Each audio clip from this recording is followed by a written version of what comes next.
Welcome to the Stark Reflections on Writing and Publishing podcast. There has never been a better time for writers. More information, options, and opportunities are available to you, but navigating these requires insight. Join Mark Leslie Lefebvre as he draws upon more than a quarter century of experience as a writer, a bookseller, and a trusted book industry consultant to explore and reflect on the writing and publishing landscape to help you make informed choices on your writer journey. Hello, Reflectives. Welcome to episode 43 of the Stark Reflections podcast. This is Mark Leslie Lefebvre, your host. That should, of course, come as no surprise, because I was your host in the last episode, and the one before that, and very likely I'll be your host next week, too.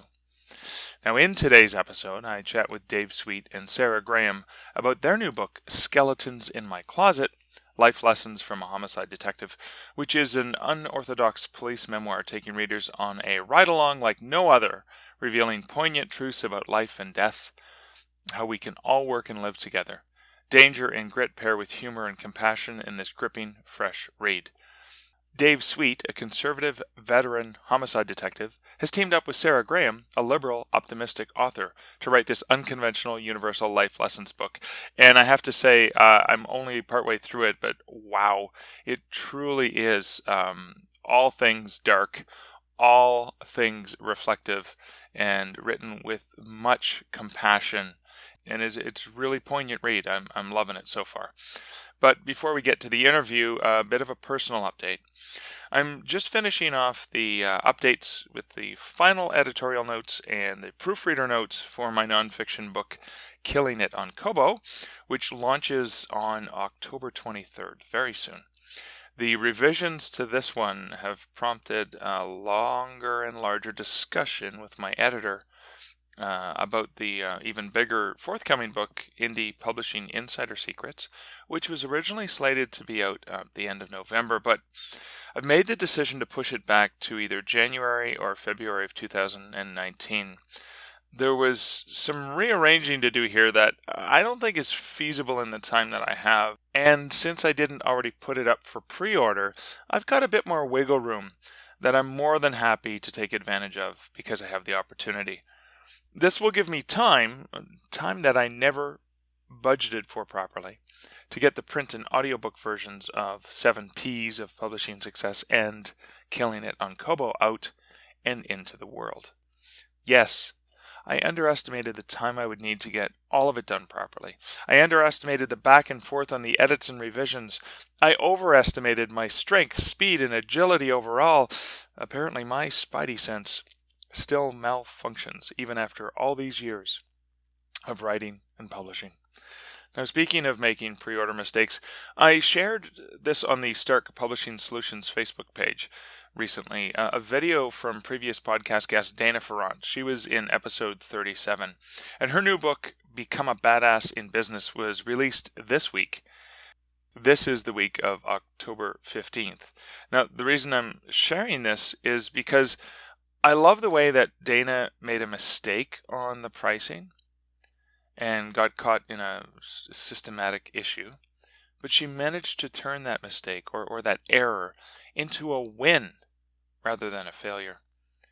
She learned how to roll with the punches, and she made some lemonade from the lemons. It's great advice, and it's from a great book.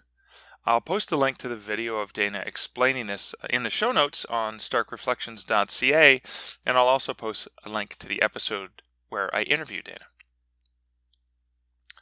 Now, for the audiobook for the 7 P's of Publishing Success that I mentioned in a previous episode, I haven't made any further progress on that in the last week. Again, I underestimated the time it would take for the rewrites and the reproofing and all of the back and forth happening on Killing It on Kobo. But I am going to be recording the audio for that one and for the Kobo book and Inside Publishing Insider Secrets and releasing them via Findaway Voices from my Draft to Digital account. Now, the reason I'm doing that is because coming through Draft to Digital saves me time in re-entering the metadata, which is kind of a cool feature, but it also saves me the $49 setup fee. So, hey, I'm all for saving money. Now, how's that for a swift segue into this episode's sponsor, Findaway Voices? Findaway Voices is the premium solution for indie authors for producing and distributing their audiobooks to the largest possible global market, making it available on Audible, Apple, Kobo, Google, as well as hundreds of other platforms. Findaway Voices allows you to set and control the retail price for your book. It essentially allows indie authors to have a voice in the control and distribution of their audiobooks. Gotta love that. Thanks for the sponsorship, Findaway Voices. And if you're an author interested in audiobooks, I invite you to check out Findaway Voices via starkreflections.ca/findaway. Now, as I record this, I'm preparing for a trip to Las Vegas, where likely by the time you hear this, I will be. I'm teaching at the WMG Publishing Business Master Class alongside Dean Wesley Smith and Christine Catherine Rush. Other instructors and panelists for the workshop will include Kevin J. Anderson, Rebecca Mista, David Farland, David V. Vandegraff, aka The Passive Guy, Damon Courtney of BookFunnel, Chris York, Andrea Pearson, Donna Cook, Lauren Coleman, and T. Thorne Coyle. Wow. I know I'm going to be on stage for much of the time during these workshops, but I'm also so looking forward to how much all of these awesome folks are going to teach me. These workshops are being held from October 19th through the 24th, and it'll actually be my first time visiting Vegas, so I'm kind of excited about that. Now, for the record, I do not plan on doing any gambling. Not really into that. But I am into craft beer, and I will most certainly be checking out the local craft beer scene in Vegas just to see how good that is. But enough about me, my sponsors, and my beer. Let's get on with the interview with Dave and Sarah.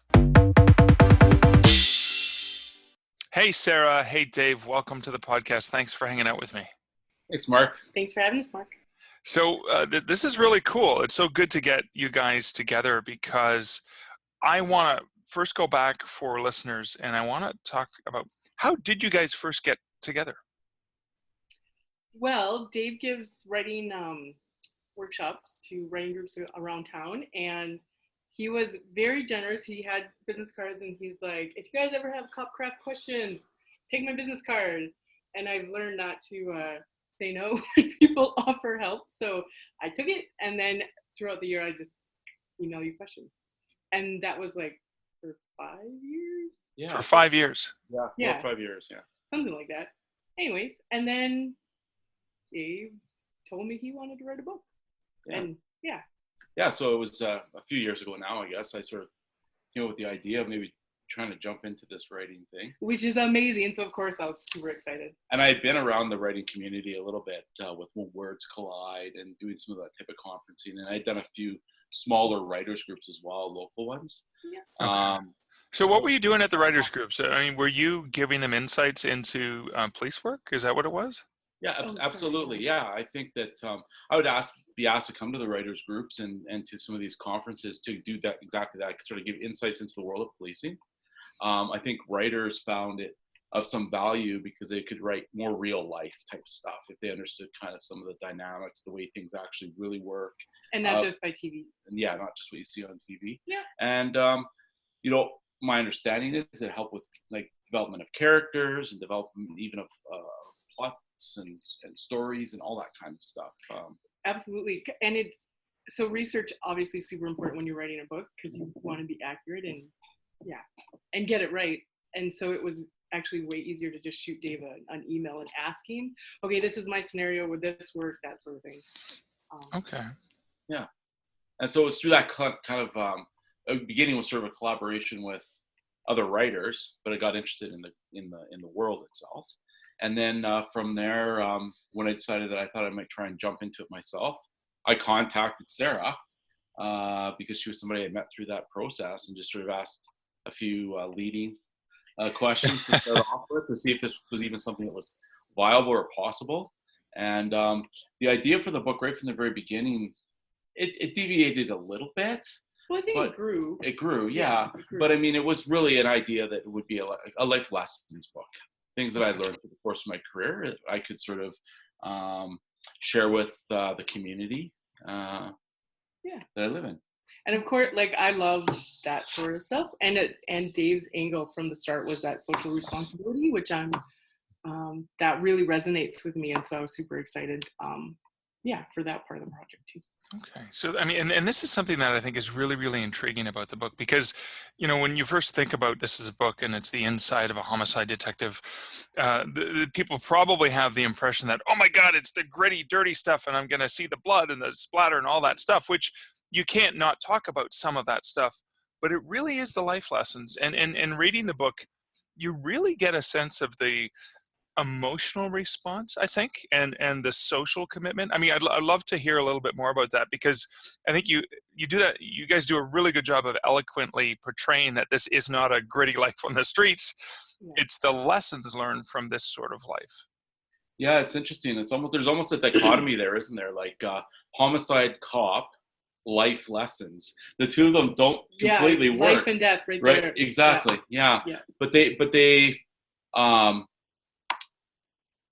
when I mean, I've been in law enforcement for almost 2 decades, and in that period of time, I've got an opportunity to see a lot of things. Some of the things I have to go through a process of almost rationalizing out in my own mind and try to find silver lining to sometimes some really kind of terrible, tragic circumstances. Yeah. But the career provides you that opportunity. We talk about it in the book, but really it's a career where when you're surrounded by sort of, I guess we'll say, sort of darker sides of society or some of the gruesomeness of it, you can have sort of 2 ways you can go with it. One way is to sort of take it on as like the world sucks. The other way to do it is sort of with a more optimistic view of the world, and I guess I've chosen that route. Yeah. Which is why we both wanted the book to be optimistic and not gratuitous violence or gore or anything like that. Right, because I mean, it actually does almost would do a disservice to the career itself. And the career is about a life of service. It is a career where you're out there helping people. Yeah. You watch people kind of go through a transformation from the beginning to the sort of the end of a homicide investigation. And this book explores a little bit of that transformation and some of the lessons you kind of learn along the way from some very inspiring people that you meet.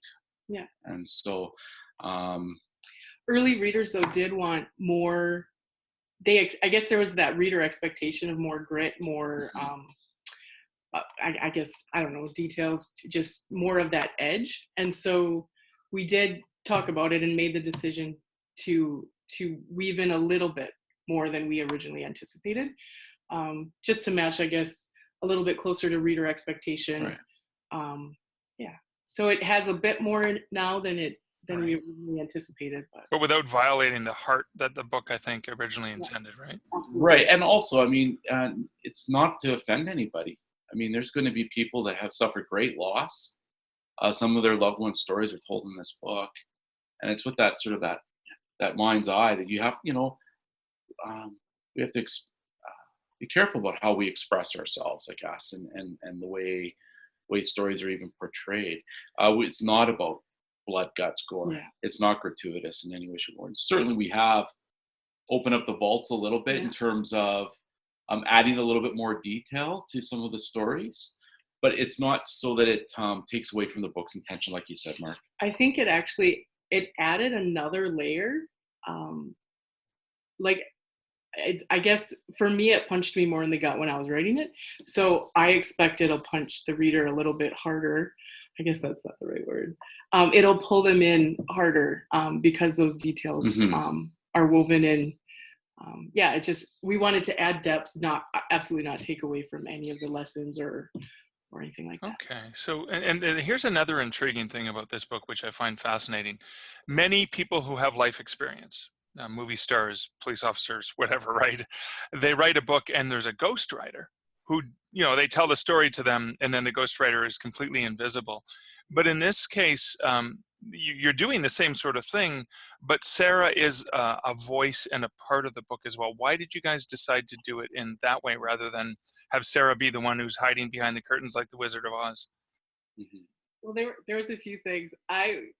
I don't want to be a ghostwriter. If I'm going to pour my heart and soul into something, I want to pour my heart and soul into something. And I don't think I would have had the same buy-in or passion for the project that I do if I was strictly a ghostwriter. The stories are absolutely Dave's. But I think it also gave him, and I don't know, I hope you don't mind me saying this, it also gives you a chance to maybe be more open than you would have been if it was just you, because there's some of it that is me in there. Oh, for sure. And so because it truly is a collaboration, like Dave's stories, but we really did work together to weave and craft this book. And so I think I brought a softer side, and because it's both of us, that, Dave gave a lot. Right. So if it was just like, one homicide detective write a book, it probably would have been a bit, the voice would have been more strict, maybe. Well, and I think, like I almost have some wiggle room with Sarah on the title, like, because some of the views expressed, I mean, I stand by every word that's written in the book, of course, and it's supposed to be an unconventional police memoir. Yeah. But on the same token, Sarah has a lovely way of reading in between the lines. And putting words on a page, and so some of those things I wouldn't have thought of, or I wouldn't have done myself necessarily, and I can kind of hide a little bit behind some of her language sometimes. And meanwhile, I'm like, I like it. It communicates what we want to communicate. So it's cool. Blame me if the fellas give you a grief, blame me. But it is very important actually to understand, I think, that and Sarah was really good at this. When you're writing someone's memoir or a book like this, it's my story, and it's my views, and it's my opinions, and Sarah was really good at recognizing that it was my story. She was there to really massage some of the edgier parts of the story to make sure I didn't offend people. Yeah, because again, going back, it's never been in the intention of the book to do that. And one of the consequences or side effects of working in a career where you're dealing with death every day is that you can some of your social graces start to relax a little bit, if that makes any sense. Okay. And so Sarah was a really good reminder to say, you know what, that might be okay to say in some places, but not the whole world doesn't need to hear that, And I'd have the dialogue with Dave so I could be really clear about what I was hearing, and then say, okay, does this say what you want to say, right? But so that's why it helped too, because you're conditioned. Okay. Right. Well, that makes me, I'm curious to know, so what was the process? Did you guys sit in a room together or looking at each other across the homicide desk? No, I mean, did you sit together in a coffee shop? Did you discuss things and then write separately? I'm just curious about how that process worked. Yeah, so the very first part of the process was, it started actually on my own before I met Sarah. I just started jotting down some ideas on a piece of paper. And that was kind of what the skeleton of the project was right off the bat. I think the original intention on my part was I wasn't going to do a lot of the writing. I was going to do the storytelling. Yeah. I was going to provide the information, and Sarah was going to take that, craft it into beautiful paragraphs that would form a book. And so we started with this basically, just like this kind of a dialogue. I would show her things. I would almost like presentations and stuff that he's given. Yeah, almost do like a presentation type style. And then he'd call after, like literally, like he'd call. Oh, I remembered some stuff. Yeah. But the problem with 20 minutes later. Yeah. But the problem with that process, we quickly learned, like Sarah did a great job, and she'd send information back or paragraphs that she had crafted. But I noticed right away two things. When I talk to groups of people, including when I was talking to Sarah, the way I speak in that kind of a setting is completely different than the way I wanted the book to feel. Yeah. And secondly, I think some of my voice was lost because I'm not the one writing the book. Yeah. And so we changed it up very, very early on. Like within the first few weeks, I would Yeah. think. Yeah. We went to more of a, I'm going to write raw content. And I can see that it was totally raw. Yeah. No punctuation, capitalization, right. What's that? dropped in stories to Sarah, and then she just started to weave them into the book itself. And that's how it kind of progressed from that point forward. Yeah. Almost everything we did was over email. Yeah. Lots of back and forth on the phone. And then occasionally we would meet, like in a coffee shop, or often at Sarah's place or at my place. When there was a batch of questions to go through. Yeah. And I'm glad we switched it up, because I do have experience interviewing elders and then writing, transcribing those stories and to fit different reports and such like that. So we thought that would be a good place to start. But like within the first week or two, it just wasn't working. Right. It wasn't going to work that way. And so I realized I was actually going to have to put pen to paper and put some things down. That's crazy, Tom. Yeah. But I think in the end, I'm much happier that we did make that decision. I think Sarah is. And from Dave's his raw words, and from the conversations, and because he'd also tell the stories over the phone and stuff. So I would get, I guess I get more nuances. Yeah. So not only from the raw words, and then, hearing you tell the stories, and so I guess I'd get just more insight into what he really was trying to say. Yeah. And it helped me craft it. Yeah. She did a great job. So you guys, you're obviously coming from two very distinct and separate parts of society, right? Like the homicide streets and the nature, working with the elders, etc., right? So you come from those angles. I'm going to ask you both two separate things. Dave, what did you learn about writing through this process that kind of surprised you and you weren't expecting? Well, it's interesting when you start to kind of play back your life. I mean, I learned certainly a lot. We talk about the writing itself. I think from beginning to end, my writing's improved dramatically. Oh, yes, it has. And I mean, prior to writing this book, I've written thousands of pages of affidavits and warrants and things of that nature. But that type of writing is a lot different than this. Yeah. So I learned a lot through the writing process itself. But sort of from a more personal level, I think what I would say is that I learned that sort of over a 20-year career, man, you learn a lot, and you actually forget more than you learned sometimes. But that would be the big thing, I guess, for myself. And through that process, you've done some good things for people, which I'm proud of, actually. Oh, cool. Okay. And on the flip side, Sarah, coming into this project, what did you learn about the inside of a police officer's life that you weren't expecting to find? Actually, probably how Dave can compartmentalize. You watch cop shows and movies and talk to cops at writing conferences and stuff like that. But I guess, I really realized how emergency service, whether it's the police officers, EMS, fire, what have you, how they really, I guess, compartmentalize so that they can be really effective at their job and still be really effective at life.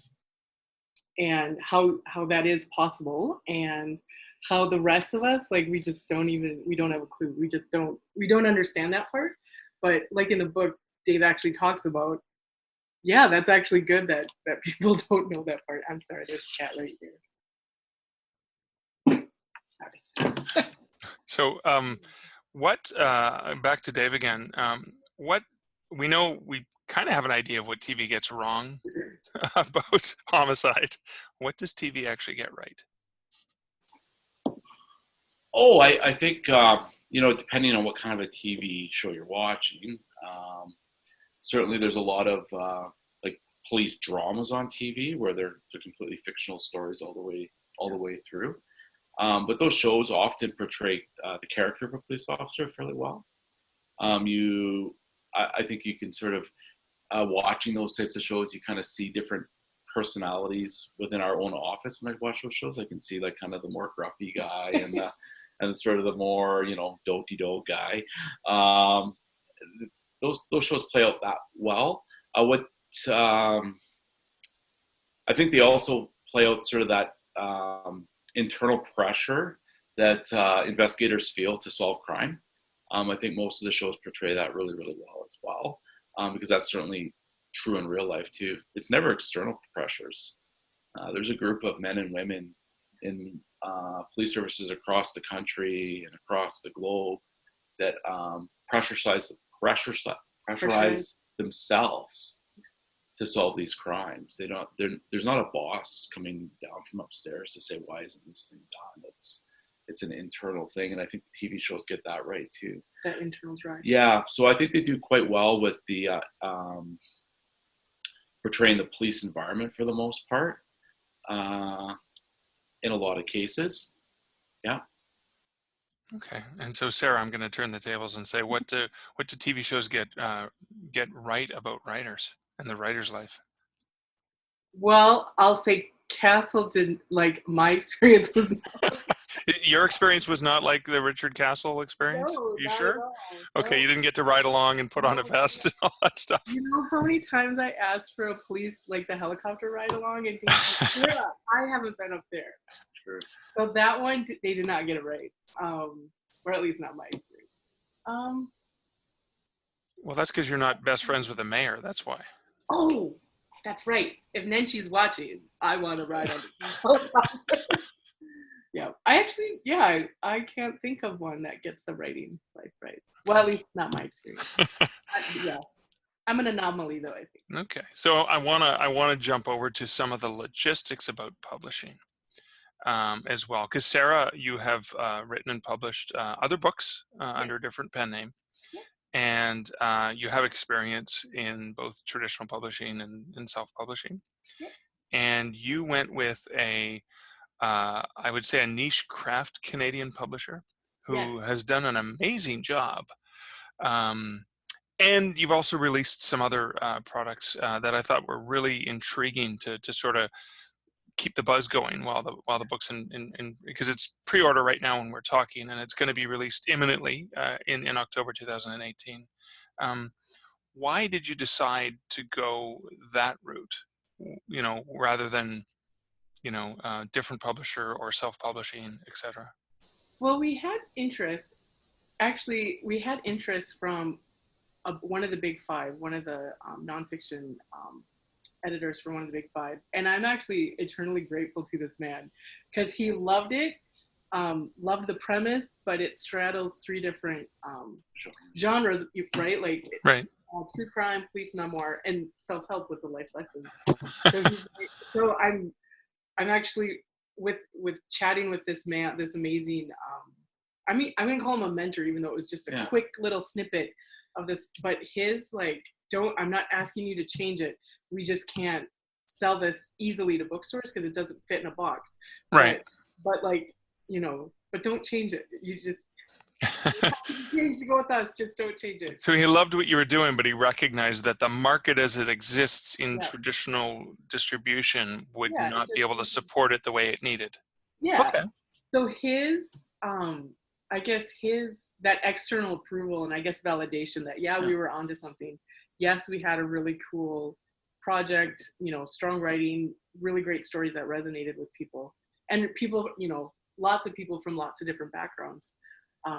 Not just law enforcement and not just my more free-spirited hippie friends that would enjoy it.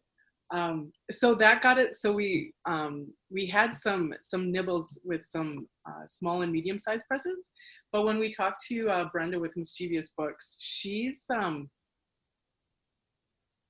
she's a retired police officer too, so I knew that she could handle Dave, and I say that with complete affection, Dave.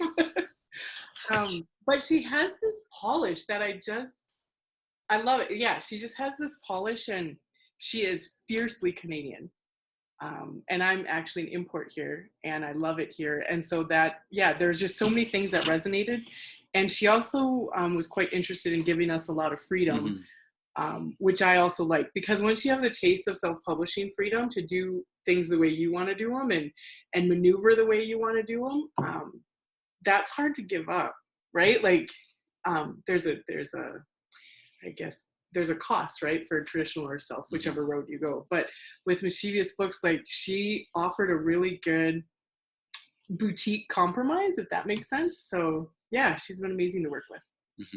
Okay, cool. And then, and one of the things that I'm holding, this little thing that I picked up at When Words Collide, and I was so excited to see it, was you created sort of this cutouts and things that didn't make it into the book, and sort of a sneak peek that's kind of satisfied those people who are saying, okay, how long has it been? When can we read your book? Well, that's because And Brenda did that for you. Oh yes, yeah, she did. I actually have one here too. Yeah, she designed this. It was amazing. And so this amazing author consultant suggested this fabulous chapbook. Plug Mark here. Bald and beautiful, apparently. Yeah. But it really was a great idea because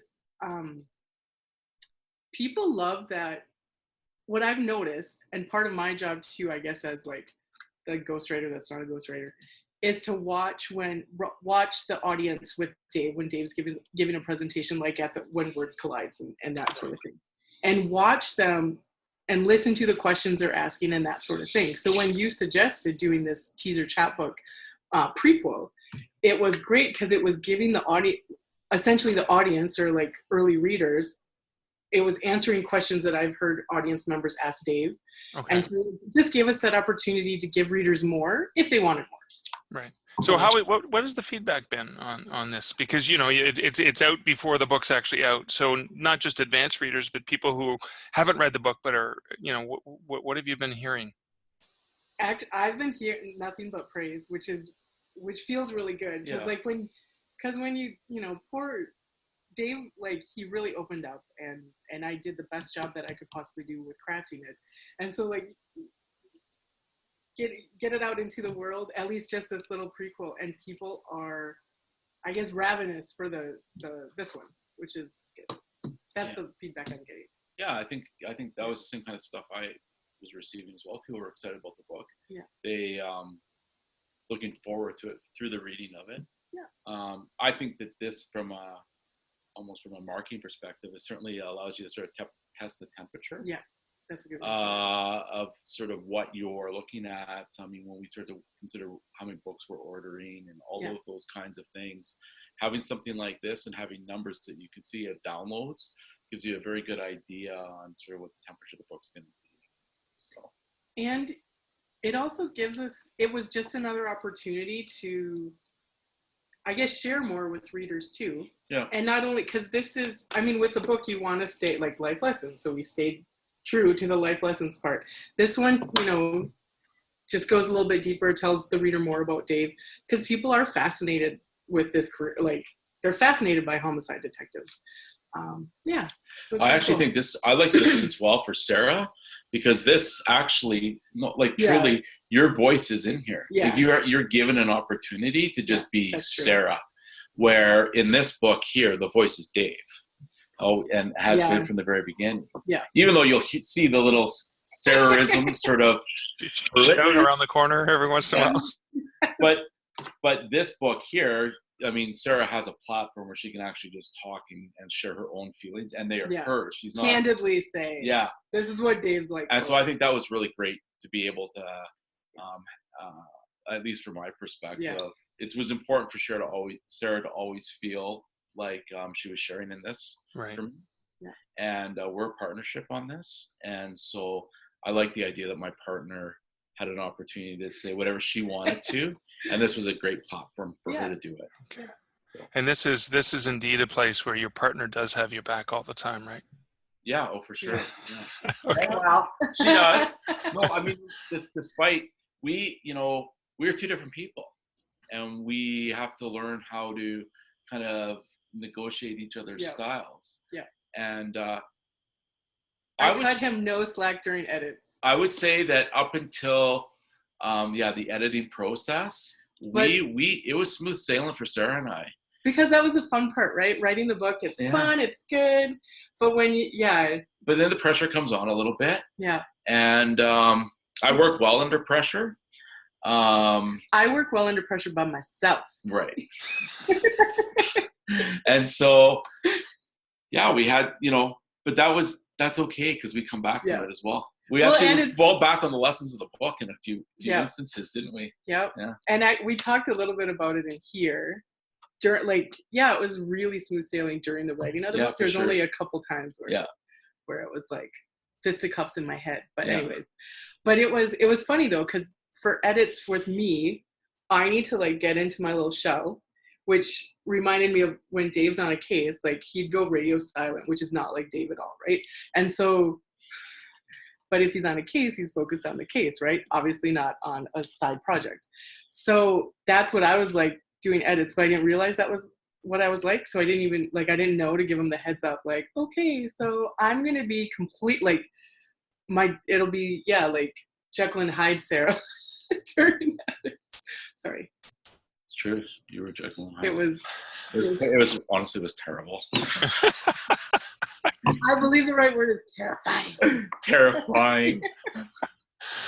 But I came around. But there's a lot of pressure to get it because we both feel so strongly for this project, right? And I knew that Dave couldn't do these edits like this. That was like, I had the ball. I had to run with it. I had to score that goal, right? So I knew that I had to do a kick butt job and in time. And you did. And you did a great job. Thanks, dude. Yeah. Fantastic. I'm being terrified.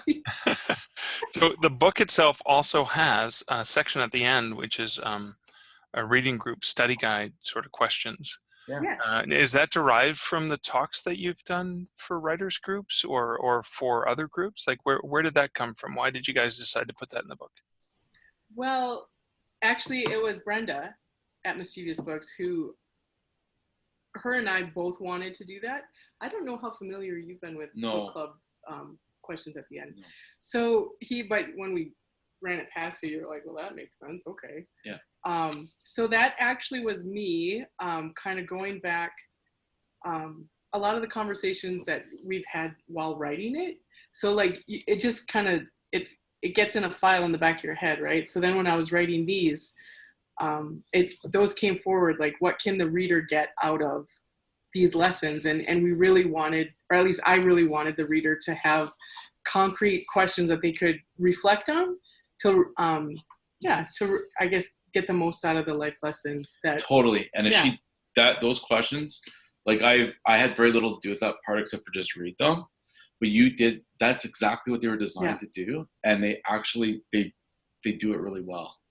You know, they prod the reader at the very end to kind of like think back on some of the stories, some of the lessons that were kind of discussed in the book, and ask them, do you agree or disagree? Do you remember a time when that happened to you, or those kinds of things? And I love that because it gives an opportunity for the reader to have their own reflections. Because like I see this as a living book, right? Like a living, people will read it, but from some of our early beta readers, one in particular, she's like, oh my God, it's like a reference book for me for life, which was beautiful praise. And really, like, that's what we wanted to write a book that would matter to people and that it would resonate and help them reflect, right? So with writing those questions, I just, I guess sometimes it's nice when people connect dots for readers, right? So if you have those study questions and you can go through it, and then at your own leisure, you can, reflect more, I guess. Yeah. So this book is going to be released very, very soon. What's next? Do you guys have the itch to do another unconventional classroom style project? Well, this guy's been bitten by the writer bug, that's for sure. I for sure. I mean, I know that there's at least a couple more books in me. Yeah. I really hope that I have a partner that will join me in that. But I'm still recovering from edits, but it's going all right. But yeah, I think like looking forward, we're hoping to have another book out sometime late next year that'll sort of explore the concept of courage. Yeah. And I want to also have a book come out in the next few years that sort of explores further the concepts around death and the traditions of death and that kind of thing. So of course he suggests super fascinating books, right? So Of like, course. Of course. So how you can have I no say no- choice. how can I say no to super fascinating book? I'm really excited about the possible next project, though, which is the story about courage. Yeah. So from the little bit that I'm sort of learning about courage as a subject, as you do your research on it, is a very interesting, important thing that we all have in society. Cool. So And I'm an fun to- anthropology nerd, so It'll be fun to write about. yeah. So that's like, yeah. That is really great. So the book is released in October 2018. Where can listeners go to find out more about this book, about you guys? And it is going to be available in paperback as well as in ebook format, correct? Yep.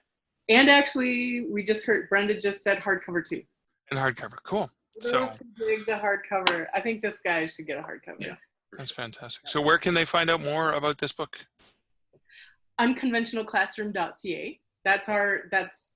Well, actually, that was our working title when we first started. But then once we signed with Brenda, Dave's like, so what do you think about skeletons in my closet? Yeah. So and more books. Yeah. So we have a website, unconventionalclassroom.ca, that people can go to, and which is the series, like the umbrella Right. series. And that's one place people can go to get more information about the books. They can also visit mischievousbooks.com. Yeah. And there you can also sample some of the other books Mischievous offers, I guess. Yeah. And local bookstores will be carrying it, and actually it's on soft launch right now. Ooh, it's actually people, if they're out there, they might be able to find it. Yes. So like on Kobo and Amazon right now, and it'll be in bookstores soon. That is fantastic. Local bookstores. Awesome. Yeah, the smarter bookstores that carry it. Well, thank you guys so much for hanging out with me today. Congratulations on the new book, and I'm only a couple chapters into it. I'm loving it, and I can't wait to finish it. Excellent. Thank you very much, Mark. Thanks, Mark. I'm fascinated by the way this book came about, by how Sarah and Dave decided to collaborate, and even the various different ways that they approached putting this book together. I'm so intrigued by how two people from such different backgrounds actually complement one another so brilliantly in putting together a book that, and I can say this because I've already read several chapters, walks a very fine balance between the gritty and dark life of a homicide detective and the deep, meaningful, and reflective positive lessons that can be derived from that. I love the fact that Dave and Sarah come from two different walks of life, because it's a reminder in sort of a microcosm way that we can live together with people even if we don't share the same point of view. Now, I can imagine that it wasn't easy for the two of them, but Dave and Sarah worked at it, and they kept manipulating their methodology, and they kept trying different ways of trying to make that writing fit, and how they were going to write together, how they were going to work on the book together. Almost the way you keep turning a jigsaw puzzle piece around and hovering over different parts of the puzzle to find just the right connection for it. They didn't just do this in the writing process, but they also had to do it in finding a publisher too, because Sarah and Dave were keeping me in the loop on the process, because I was very interested in wanting to see this book published as well. And remember that one agent who told them, well, they could never find a market for it among the big 5 traditional publishers because it was too much in between two different genres, i.e. it would be a really tough sell to the big book chains to get it on their shelves. But that same agent said not to change it because it was exactly what it needed to be. You have to admire that agent's willingness to be honest with them, and how that led to them wanting to work with Mischievous Books, a smaller niche publisher that afforded them some amazing freedoms, among the best of both traditional and self-publishing. So they got a little bit of the best of both worlds. Again, looking at the pieces, understanding the larger picture of their overall goal for this book, and then Dave and Sarah carefully shifted those pieces around, rotated them, and found a way for them to fit. Patience, persistence, partnership, and progression. 4 of the 7 P's, as I define them in my 7 P's for publishing success, very brilliantly illustrated by these two wonderful people. Now you can check out Dave and Sarah's writing for free by going to mischievousbooks.com and downloading their behind-the-scenes chapbook for Skeletons in My Closet. Again, those are scenes that weren't included in the book, and they're scenes told from both Sarah's point of view and Dave's point of view, and it gives you a real insider's look. And I did read that first before I finally got my hands on the actual book, and it was a great warm-up for the actual book. You will not be disappointed if you check that out. It is available for free at mischievousbooks.com, but you can also get it for 99 cents at the favorite ebook retailer of your choice. Well, that's it for this episode. I wanted to thank you for listening. I also want to thank my patron supporters for supporting the show and remind you that for as little as $1 a month, you can also become a Patreon and have access to additional content over at patreon.com/starkreflections. Thanks for listening to episode 43 of the Stark Reflections on Writing and Publishing podcast. This is Mark Leslie Lefebvre, looking forward to catching you in episode 44. And until next week, here's wishing you great writing and good Stark Reflections. Thank you for listening to the Stark Reflections podcast. You can find show notes for each episode at starkreflections.ca.